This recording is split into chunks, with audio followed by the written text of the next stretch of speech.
Difficulties encountered on these missions posed profound problems for future space exploration. I'm hanging on to you right now, tight. Don't have any out.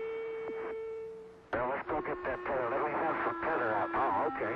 I'm ready to let you go.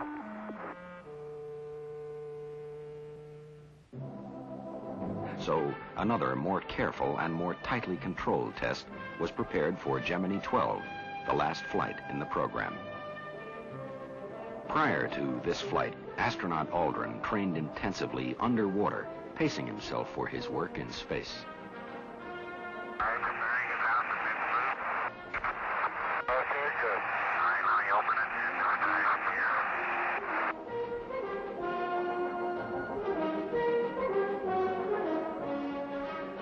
The tasks assigned to him were designed to compare the difficulty of working in a weightless environment with work under normal gravity.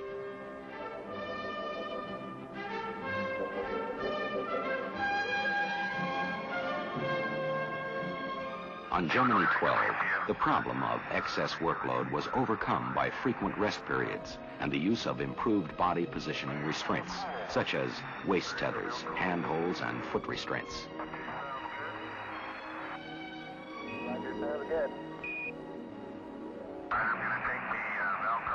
Extravehicular activity has important applications to the lunar mission.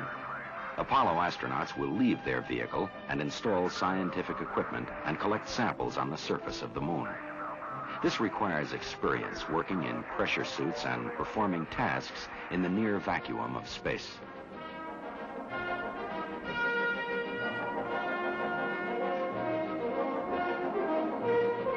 The success of EVA during Gemini will also give Apollo astronauts returning from the lunar surface the ability to board their command module, even if they are faced with docking difficulties. Maybe I'll move this tether out to the other ring. That looks a little better. Gemini provided more than 12 hours of experience in extravehicular activity. The training, the caution, the slow accumulation of facts paid off. Man can work in space.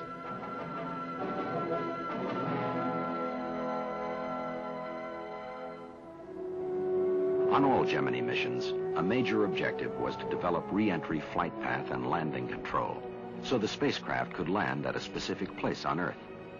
This required the development of new techniques for guiding and controlling the re-entry of the spacecraft. This is the view from the spacecraft window as Gemini re-entered the Earth's atmosphere. Glowing particles boiled off the protective heat shield to leave an incandescent wake.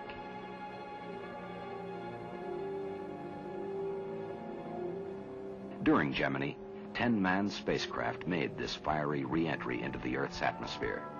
Gemini 12 was the last. Its re-entry in November 1966 climaxed a program which will really have no end. For Gemini is illuminating the future.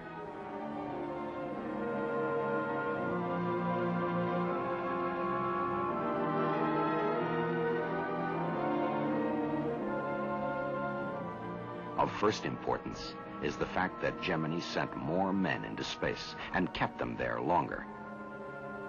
Gemini multiplied American manned spaceflight experience 37 times. There it is. That's it. 12, Houston, we've got you on the boob tube. You look good.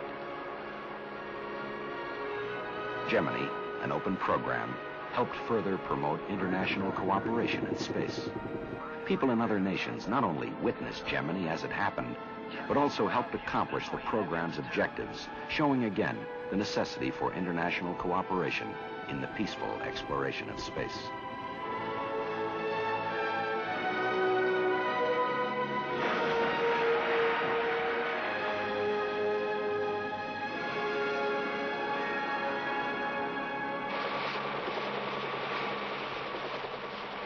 Gemini also leaves as its legacy a greatly expanded science and technology, proof that government, industry, and the scientific community can work together to translate man's boldest dreams into action.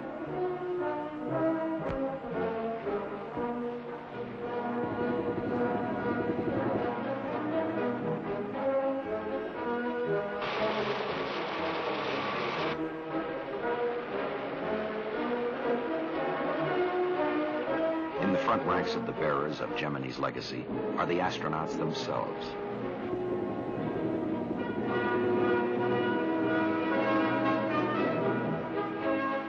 These veterans are now ready to face the challenge of Apollo.